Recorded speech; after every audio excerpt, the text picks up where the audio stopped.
गुरु भक्ताकडून जे घेतो त्याच्या दुपटीनं त्यास परत देतो याचा प्रत्यय प्रत्येक भक्ताला कधी ना कधी येत असतो. शिवर शंकर नमामि शंकर शिव शंकर शंभो. हे गिरिजापती भवानी शंकर शिव शंकर शंभो शंभो शंभो. स्वामी तुमच्यासाठी नैवेद्य आणलं.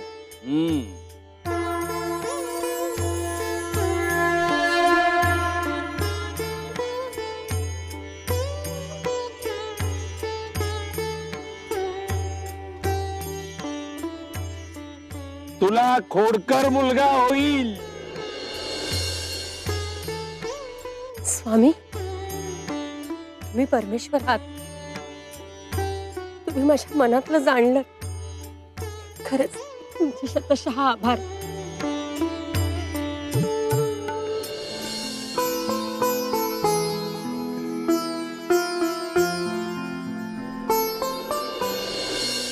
थांब इथेच.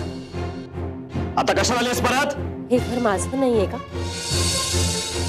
आता मी इथेच राहणार आहे. होतं हे घर तुझं होतं. आता तुझा आणि आमचा काहीही संबंध राहिलेला नाहीये. संबंध नाहीये असं म्हटल्यावर जन्मोजन्मीची नाती तुटत असतात. आणि तुमचा नसेल संबंध माझ्याशी, पण माझ्या पोटी जन्म घेणाऱ्या बाळाशी तर असेल ना? काय? बाळ? माझं मूल? हो, मला स्वामींनी आशीर्वाद दिलाय. त्यांनी सांगितलंय की मी आई होणार आहे. माझ्या पोटी एक खोडकर मुलगा जन्म घेईल असा आशीर्वाद दिलाय मला स्वामींनी. अगं जिचा मासिक धर्मही बंद झालाय ती गर्भात राहू शकते का कधी? हो नाही ना आई, मी खरंच सांगते. हो, स्वामींच्या आशीर्वादाने अशक्य ते शक्य होत असतं. हे बघ, शक्य अशक्यच्या गोष्टी मला नको सांगूस. चल चालतो इथून. उगीच काय नको सांगूस. चल चल चाल देऊ. काही तुम्ही तरी चल चाल देऊ. बाहेर व्हायचं, बाहेर. चल. अनुराधा आई बघितलं नाटक तिची. हिची सगळी नाटक आहे ती. आई श्रीपाद, बघतोयस का तू? हिला दिवस गेलेत.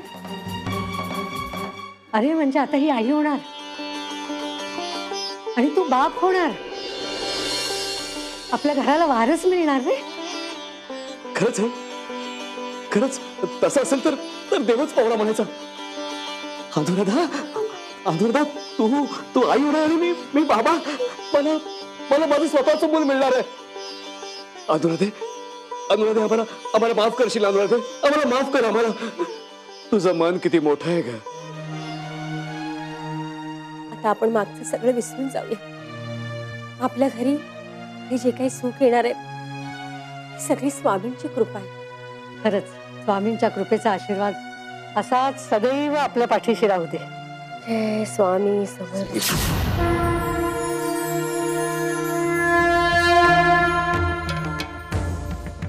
स्वामी स्वामी आता माझी आठवण येते तुम्हाला. आता तुमची अक्कल ताळ्यावर आली काय रे? श्रीपादा, अरे या अनुराधेचा इतका छळ तुम्ही मांडला होता त्यावेळी काय तुमची अक्कल शेण खात होती? अरे स्त्रीच्या पोटी अपत्य जन्माला आलं म्हणजेच ती माता होते असं तुम्हाला वाटतं? असं नसतं. स्त्रीच्या ठाई मातृत्व हे उपजतच असतं. अरे त्या दृष्टीने पाहिलं तर एका अर्थी तुम्हा दोघांची ती आईच आहे. हो, अगं तुझ्यासारख्या खाष्ट सासूला सांभाळणं आणि श्रीपाद तुझ्यासारख्या तापट भडकू नवऱ्याला सांभाळणं एका आईलाच हे शक्य आहे. तिला केवळ मूल होत नाही म्हणून तिचे सगळे गुण तुमच्या दृष्टीने केवढी मोल झाले. अरे तू बाहेरच्या मुलांना लळा लावत होतास आणि हिचा मात्र छळ करत होतास का? तर तिला मूल नाही. आणि हीच अनुराधा तुम्हाला आता किती सहजपणे माफ केलं. आता आली अक्कल काही डोक्यात? स्वामी चुकलं हो आमचं. मती भ्रष्ट झाली होती आमची. असं पुन्हा होणार नाही. आम्हाला एकदा माफ करा. स्वामी मलाही माफ करा. आता यापुढे अनुराधेला मी कधीही अंतर देणार नाही स्वामी. मला माफ करा स्वामी. स्वामी, तुमच्या आशीर्वादाने माझं हरवलेलं सौख्य मला पुन्हा मिळालं. तुम्ही असेच आमच्या पाठीशी राहाल ना? येऊ नकोस, मी तुझ्या पाठीशी आहे. स्वामी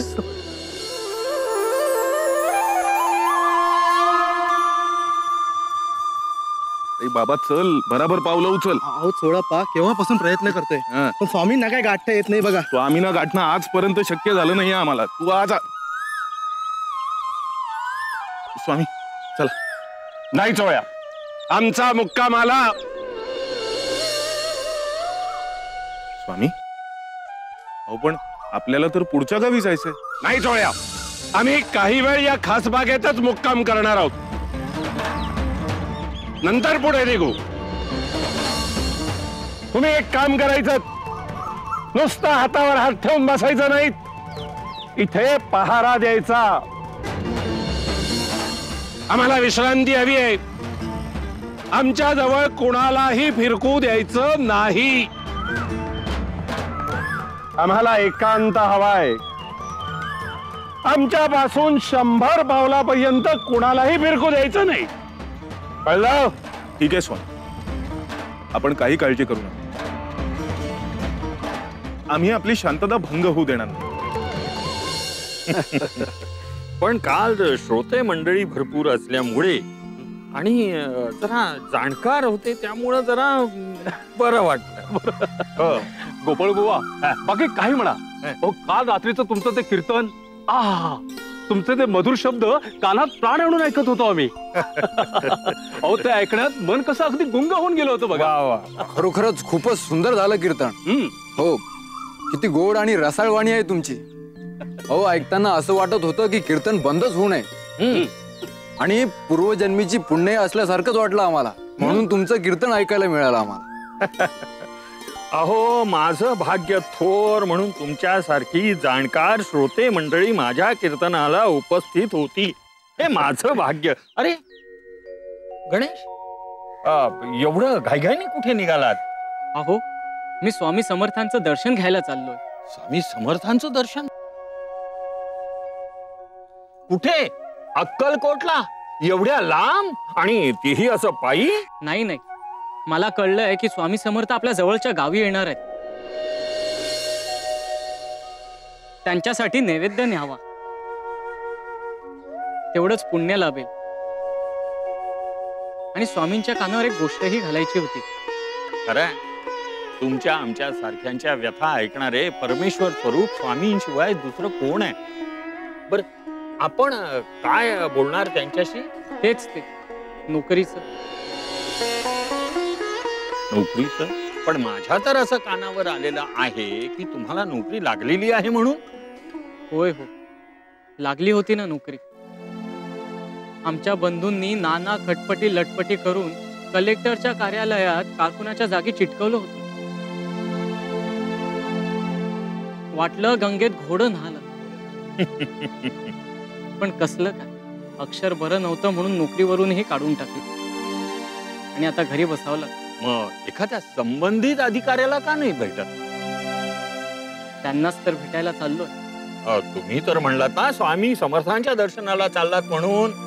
म्हटलं आता थातूर मातूर अधिकाऱ्याला भेटण्यात काही एक अर्थ नाही.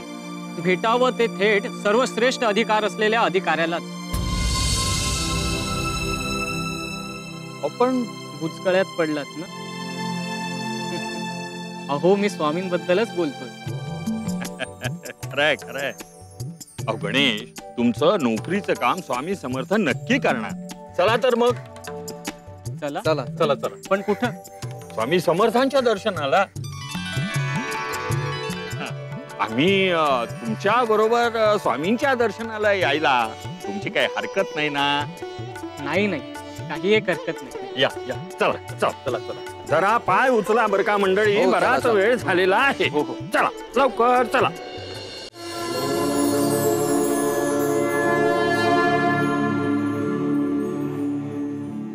अहो असं तडक कुठे निघालात?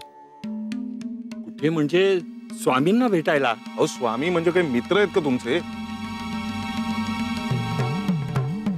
दिसला मित्र आणि चालले भेटायला? अहो स्वामींची भेट घेणं आवश्यक आहे. अहो स्वामींच्या भेटीस येणारे सगळं असंच म्हणतात. तुमची ढीक इच्छा असेल हो, पण स्वामींची इच्छा नको का? म्हणजे स्वामींनी आम्हाला दर्शन घेण्याला मनाई केली आहे का? अहो तुम्हालाच असं नाही, स्वामी कुणालाच भेटणार नाही तशी सक्त ताकीदच दिली आहे त्यांनी. म्हणजे त्यामुळे आत्ता तुम्हाला त्यांना भेटता येणार नाही. अहो स्वामींनी तमोवृत्तीचा अंगीकार केला, त्यामुळे कुणालाही माझ्या जवळपास येऊ देऊ नकोस असं बजावून ठेवलंय मला ते. पण मी स्वामींना मुद्दामून भेटण्यास त्यांना शोधत आलो होतो. त्यांच्यासाठी नैवेद्य आणला होता. तेवढ्या तरी त्यांच्या समोर ठेवता आला असता तर. अहो एवढंच ना, मग मी हा नैवेद्य स्वामींकडे देऊन येतो.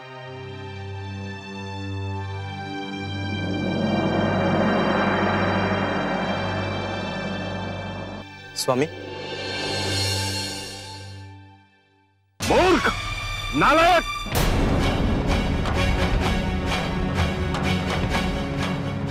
कहा था ना तुम्हें क्या भटकना नहीं करके फिर अकल के दुश्मन यहाँ क्यों आए हो? हा नैवेद्य स्वामी. मला वाटलं मी आलो तर चालेल. चलो भाग जाओ यहाँ से, भागो.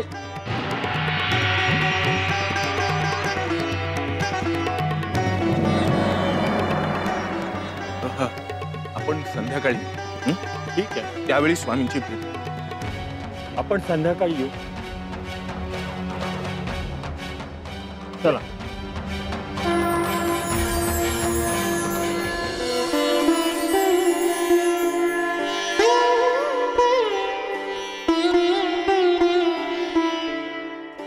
सकाळी स्वामींची भेट झाली नाही म्हणून तर पुन्हा आलोय. पण हे काय, स्वामींनी तर शांत वृत्ती धारण केलेली दिसते. म्हणजे आत्ताही स्वामींना त्रास देणं उचित होणार नाही.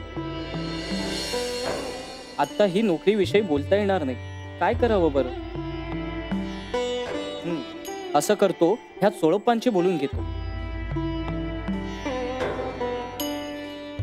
सोळप्पा बघा ना, आताही स्वामींशी बोलता येत नाही. मी सकाळी आलो होतो, पण स्वामींना भेटणं तर बाजूलाच राहिलं. पण नैवेद्य दाखवण्याचं सुख देखील पदरात पडलं नाही. असं का होतंय काहीच कळत नाही. अहो होतं असं कधी कधी. गोष्टी मनासारख्या होण्यासाठी लागतो थोडा वेळ. अहो पण म्हणून असे कावरे बावरे होऊ नका. आणि नैवेद्याचं म्हणत असाल तर उद्या रामनवमी, फराळास दही घेऊन तुमचा नैवेद्य पोचेल स्वामींपर्यंत. असं म्हणताय? तेवढं तरी होऊ द्या. मी नक्की नैवेद्य घेऊन येतो. त्याचं असं आहे, आणखीन एक काम होतं माझं. आता आणखी कसलं काम? नोकरी संबंधित स्वामींशी बोलायचं होतं. नोकरीबाबत म्हणजे अक्षरशः माझ्या जीवन मरणाचा प्रश्न आहे हो. त्याचं असं झालं की माझी नोकरी गेली. त्याबद्दलच स्वामीजींना जरासं विचारायचं होतं. म्हणजे नोकरी कधी लागेल, त्याचा योग आहे की कसं काय करायचं. तुमची जरा सहायता झाली असती तर बरं झालं असतं. बरं ठीक आहे, मी स्वामींना विचारतो.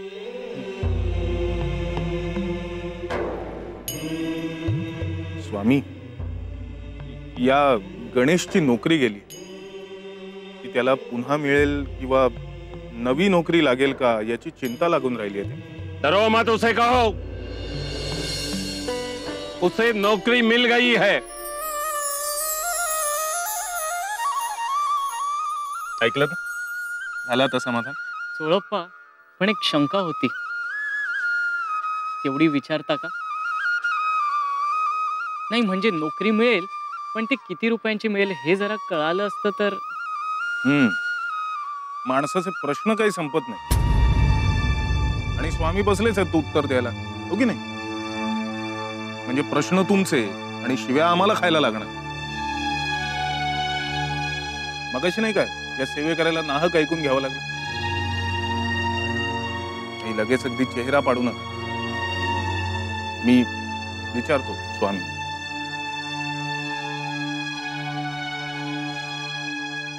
स्वामी, नोकरी लागेल पण ती किती रुपयाची असेल असं गणेशला विचारायचं. 20 रुपये की मिलेगी. कहो उसे. ऐकलं ना?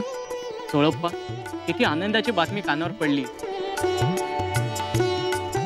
डोक्यावरचा भारच कमी झालाय. आता मी स्वामींसाठी नैवेद्याचं काहीतरी करतो. आणि हो, तुमच्या म्हटल्याप्रमाणे दही सुद्धा आणतो.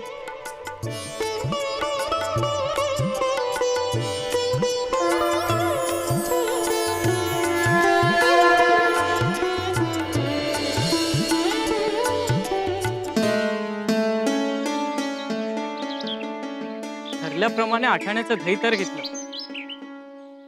चला आता काहीतरी फराळाचं घेऊ. पण त्याआधी पैसे किती उरले ते तरी पाहायला हवं.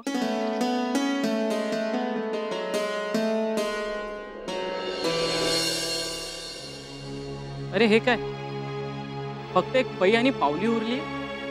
हे पैसे तर मी एक एक पै करून जमवले होते. आणि हो, गाणगापूरला जायचं म्हणून हे मी जपून ठेवले होते. आता कसं करायचं? नारळ घ्यायचं म्हटला तर पावली तर द्यावीच लागेल. मग यात्रेचं काय? वाटतं नारळाचा बेत रद्दच करावा लागणार. अंथरूण बघून पाय पसरावे लागतात. असं करता येईल. नारळाऐवजी खारकाच घेऊन जातो. म्हणजे कसं, दोन्ही हेतू साध्य होतील.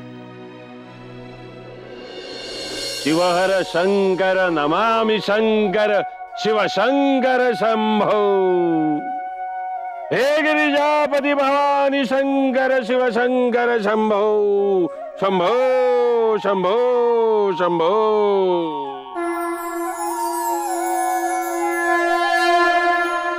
स्वामी, याचा स्वीकार करावा.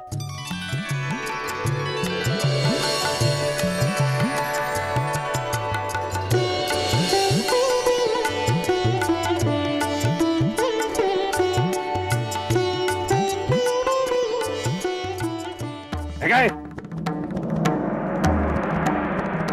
आमची या खारकांवर बोवण करतोयस? आम्हाला नको आहेत खारका. आम्हाला नारळ हवाय. जशी आपली आज्ञा स्वामी.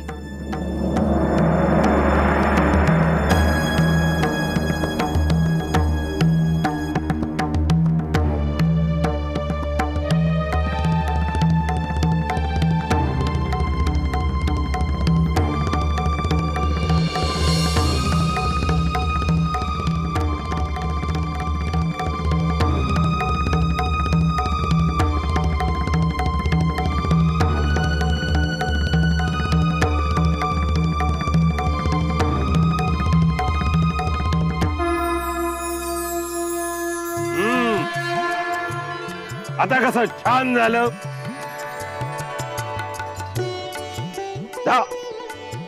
सगळं तुझ्या मनासारखं होईल.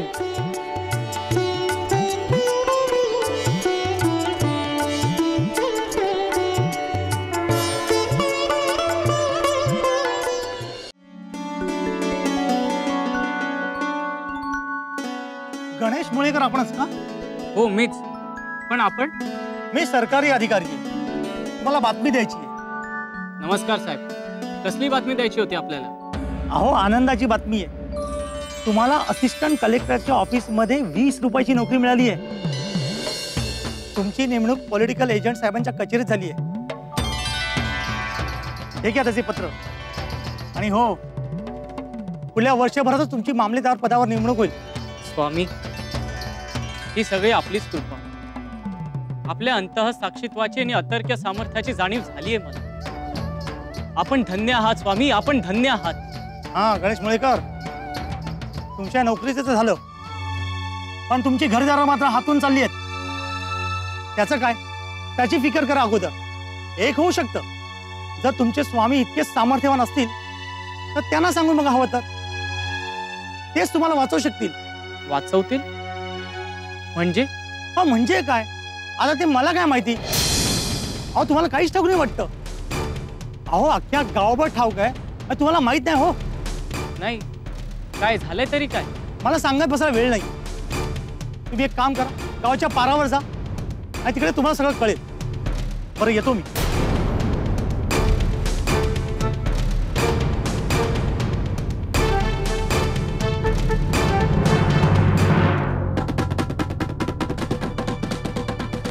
ऐका हो ऐका, ऐका हो ऐका.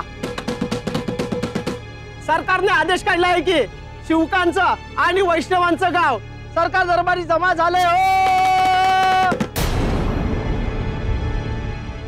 कारण ही दोन्ही गावं सरकारचा अधिकार असेल हो.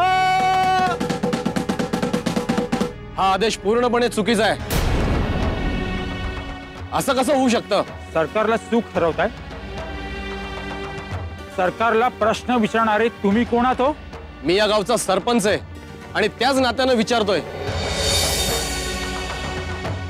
ही गावं आम्हाला सरकारनं पूर्वीपासून इनाम दिली आहेत. पूर्वीचं झालं ते झालं, आत्ताच काय ते बोला. आणि बोला म्हणजे जे आम्ही सांगतोय ते फक्त तुम्ही ऐका. हा बोला. नाही ऐकवा, तुम्हाला जे काय सांगायचं ते ऐकवा. आता दुसरा पर्याय नाही ना. हे पहा गावकऱ्यांनो, ही दोन्ही गावं वैष्णवांना इनाम म्हणून मिळाली होती. याचा कागदोपत्री पुरावा सरकार समोर सादर करावा. तसे न झाल्यास दोन्ही गावे आणि जहागीरदारी सरकार दरबारी जमा करण्यात येईल.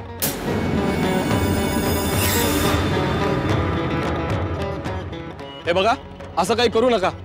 अहो ही गावं आम्हाला वंश परंपरेनुसार इनाम मिळाली आहेत, पण त्याचा कुठलाही कागदोपत्री पुरावा किंवा सनदा मिळाला नाहीत. हे बघा, गावावरची जप्ती थांबवा. हा सरासर अन्याय आहे. हो हो, हा अन्याय आहे. बंधू भगिनींनो, तुमचा काय विचार आहे? अन्याय. सरपंच, आम्ही न्याय अन्याय करायला आलेलो नाहीये. आम्हाला सरकारने जो आदेश दिलाय तो सांगायला आलोय. आम्ही सरकारचे नोकर आहोत, दिल्या हुकमाचे ताबेदार. हे बघा, तुम्ही आम्हाला काही सांगू नका. आणि हे बघा, आम्हाला सांगून काही उपयोग होणार नाहीये. उगाच तुम्ही आमच्या दोघांचाही वेळ वाया घालवतात. हे पहा, तुम्हाला जे काही बोलायचंय, जे काही सांगायचंय ते अधिकाऱ्यांसमोर सांगा. आता आम्ही काही करू शकत नाही.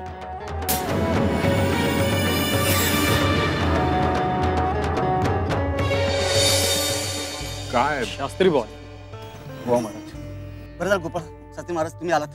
हो बुवा, आता आमच्या सगळ्यांची भिस्त तुमच्यावरच आहे. तुम्ही विद्वान आहात, अनुभवी आहात आणि आमच्यापेक्षा वयाने मोठे आहात, तेव्हा आता आमची मदत करा. हो शास्त्री महाराज, तुम्ही सगळं आपल्या गावाला वाचू शकता.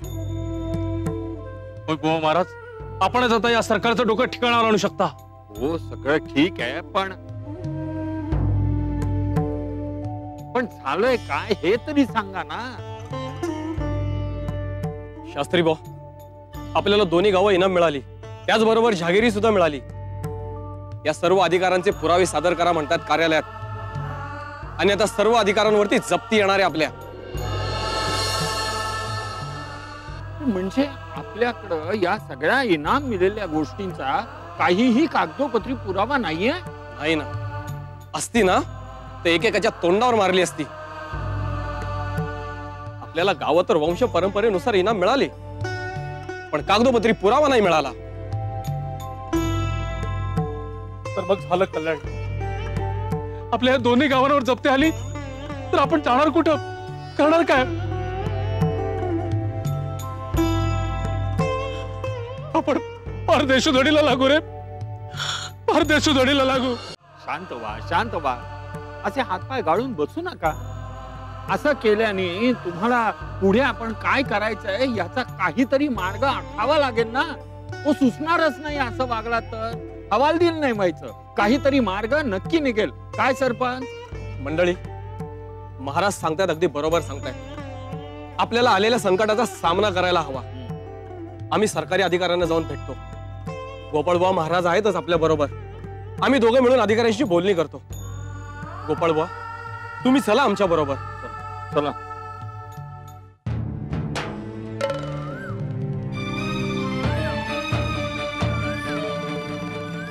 आम्ही नाही, म्हणजे शेजारच्या गावातले शास्त्री बुवा विचारत होते तुम्ही त्यांच्या घरी कधी जाणार, त्यांना तुमची पाद्यपूजा घालायची. काय उत्तर देऊ त्यांना? आम्हाला काय ठाऊक.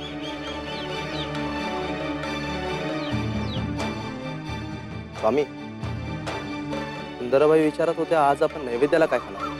मला काय ठाऊक. मग मी त्यांना काय सांगू. मला काय ठाऊक. स्वामी, आज आपण असं का बोलताय? अहो, तुम्हाला नाही तर कोणाला ठाऊक असणार. आम्हाला काय ठाऊक. स्वामी, अहो असं अचानक कुठे निघाला? बरंच ठाऊक.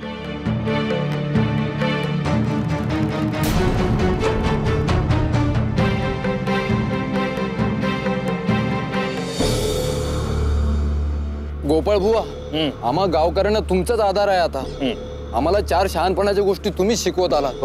आता या पेचातून सोडवा आम्हाला. हो हो हो गोपाळ बुवा, तुम्ही आम्हाला श्रीकृष्णाच्या गोष्टी सांगता.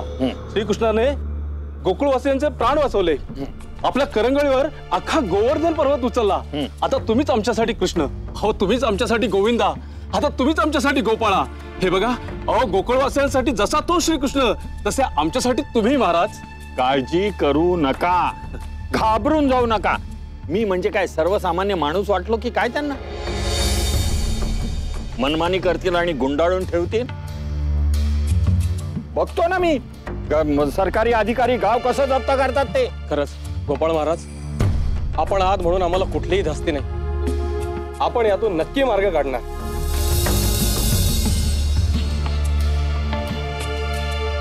तू पुढे मी आलो. सरपंच, तुम्ही पुढे व्हा आणि सरकारी अधिकाऱ्यांना भेटा. मी आलो. गोपाळ महाराज, अहो परिस्थिती एवढी आणीबाणीची आणि आपण कुठे चाललात? नाही, तुमचं म्हणणं बरोबर आहे, पण घरी एक सत्पुरुष येऊन बसलेले आहेत आणि ते माझी वाट पाहत आहेत. अशा वेळेला मी लवकर घरी जाणं हे योग्य आहे. म्हणून म्हणलं की तुम्ही पुढे व्हा, अधिकाऱ्यांची गाठभेट घ्या आणि कुठलीही चिंता करू नका. काहीही विपरीत घडणार नाही. सगळं काही व्यवस्थित होणार आहे. काय होईल ते आपल्याला कळवतो मी. अगदी अगदी. काही काळजी करू नका, स्वामी आपल्या पाठीशी आहे. स्वामी समर्थ. आलोच मी. चला मंडळी, चला चला. महाराज, मला यायला विलंब झाला त्याबद्दल रागावलात तर नाही ना? महाराज, आपल्यासारख्या सिद्ध पुरुषाच्या येण्यानं मला खूप आनंद झालाय. महाराज, मी एक छोटा माणूस आहे. कथा, कीर्तन, प्रवचन करून लोकांचं प्रबोधन करणारा एक छोटासा कीर्तनकार. आपल्या येण्यानं आमचं घर पवित्र झालं. महाराज, महाराज, आपण कुठून आलात? आपण कोण? मला काय ठाऊक. मला काय ठाऊक.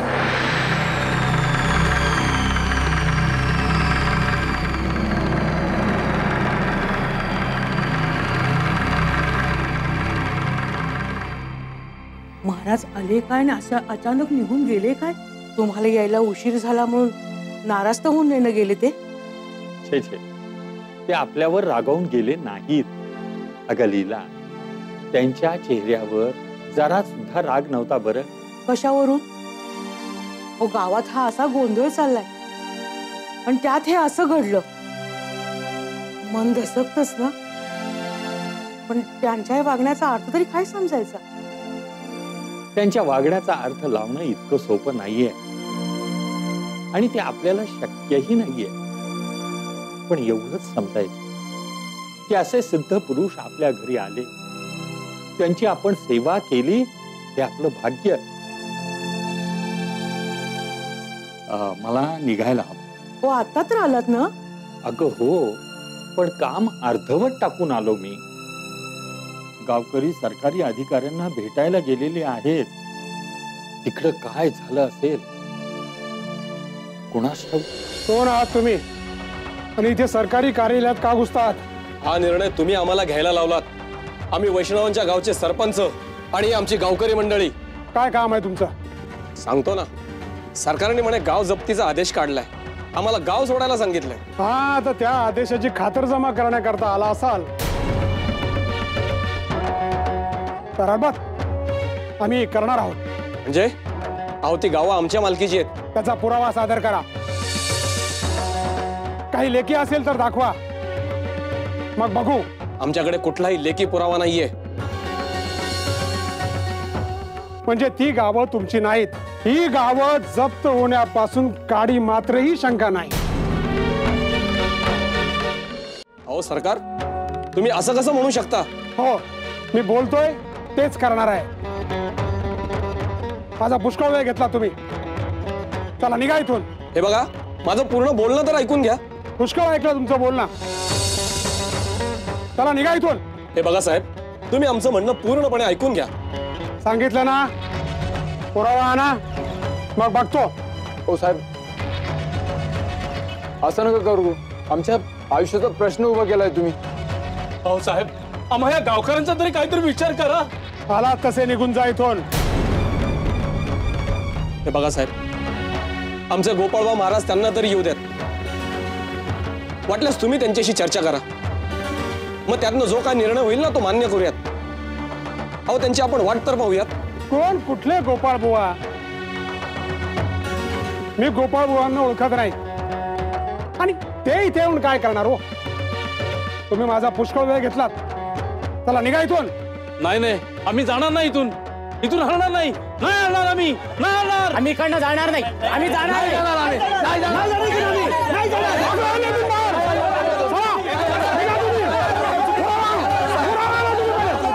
नाही साहेब, लक्षात ठेवा साहेब.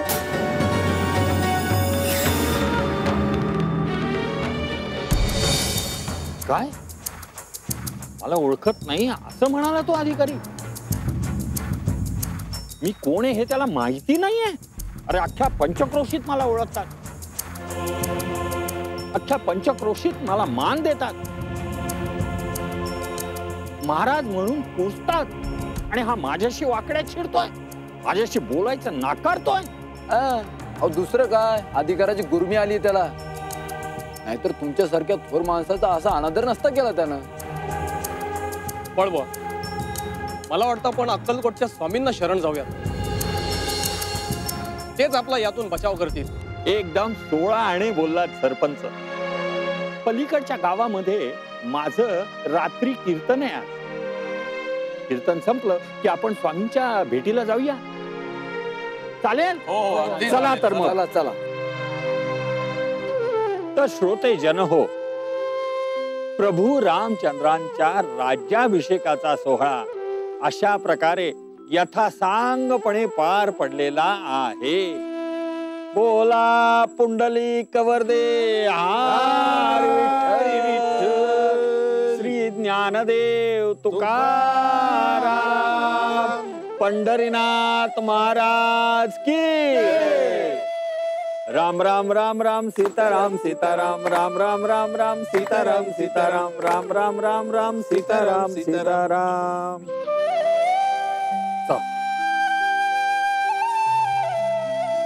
सौभाग्य, अखंड सौभाग्य, आयुष्यमान भव. महाराज, आपण कोण? कुठून आलात? मला काय ठाऊक.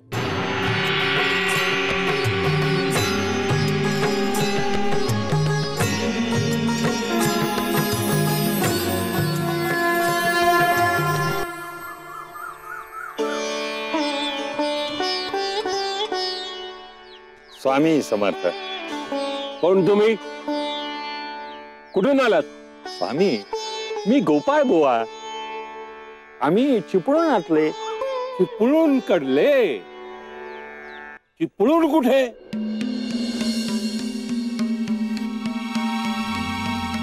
चिपळूण कोकणात स्वामी. कोकण? कोकण कुठे आलं?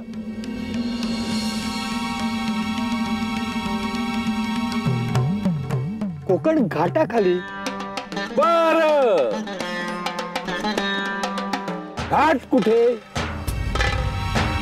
सर्वसाक्षी स्वामी आणि माझा पूर्व परिचय असूनही स्वामी मला असा प्रश्न का विचारतायत?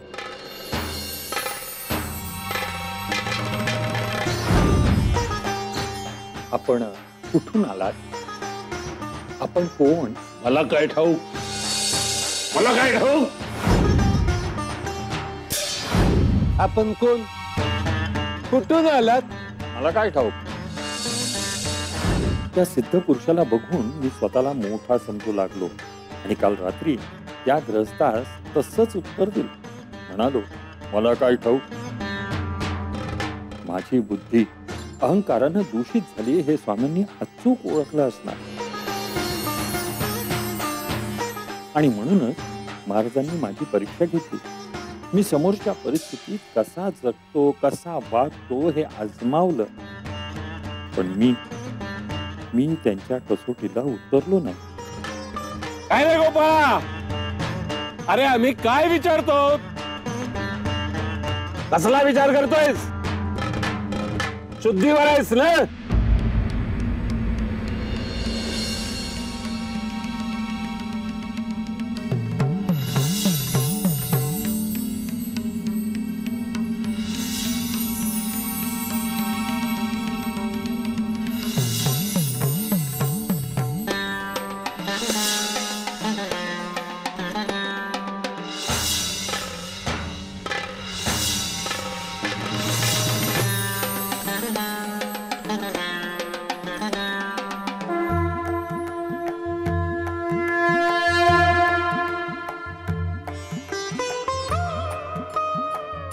स्वामी,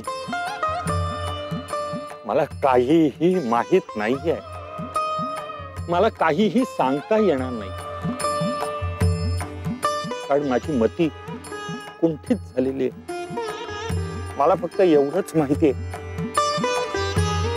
मी अज्ञानी होतो आणि अज्ञानी आहे एवढंच माझ्या लक्षात आलेलं आहे. आता शिकलास ना अक्कल?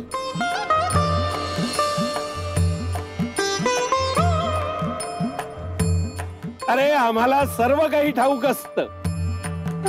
आपण थोरा मोठ्याचं अनुकरण करावं ते कशासाठी? त्यांच्यातले चांगले गुण आपण आत्मसात करून आपणात सुधारणा करण्यासाठी, आपण स्वतःच बहकून जाण्यासाठी नव्हे. अहंकार हा मोठा वाईट असतो. या अहंकाराचा विष एकदा का शरीरात भिनलं की माणसातल्या चांगुलपणाला ओहोटी लागते. त्यापासून स्वतःला सांभाळायचं. तुला त्यापासून वाचवणं हे आमचं कर्तव्य होतं. आता आलं ना लक्षात? स्वामी, माझी चूक माझ्या लक्षात आली. लोक मला मान सन्मान देत होते, माझं कौतुक करत होते, मला ईश्वराप्रमाणे पूजित होते. त्यामुळं भ्रमलो होतो मी. अहंकारामुळं माझी बुद्धी दूषित झाली होती. मला मोठेपणाचा कैफ चढला होता स्वामी, कैफ चढला. आता चूक लक्षात आली ना? आम्ही तुला माफ केलंय. बरं, तू कोणतं काम घेऊन आला होतास आमच्याकडे? स्वामी, मी आपणास काय सांगू? आपण त्रिकाल ज्ञानी आहात, आपण सर्व काही जाणता. स्वामी, आम्ही राहतो ती वैष्णवांची गावं आम्हाला इनाम म्हणून मिळालेली आहेत, पण सरकारनं त्याच्यावर जप्ती आणलेली आहे. कारण आमच्याकडे कागदोपत्री पुरावा नाही, सनदा नाहीये. आणि या सगळ्या परिस्थितीतून तुम्हीच आम्हाला बाहेर काढू शकता, म्हणून आम्ही तुम्हाला शरण आलेलो आहोत स्वामी. आता आपणच काहीतरी करा. ठीक आहे, एक काम करा. या गावाच्या बाजूनी जो ओढा वाहतो तिकडे आम्ही चाललो आहोत. त्या अधिकाऱ्यांना तिकडे बोलवून घ्या. जशी आपली आज्ञा स्वामी.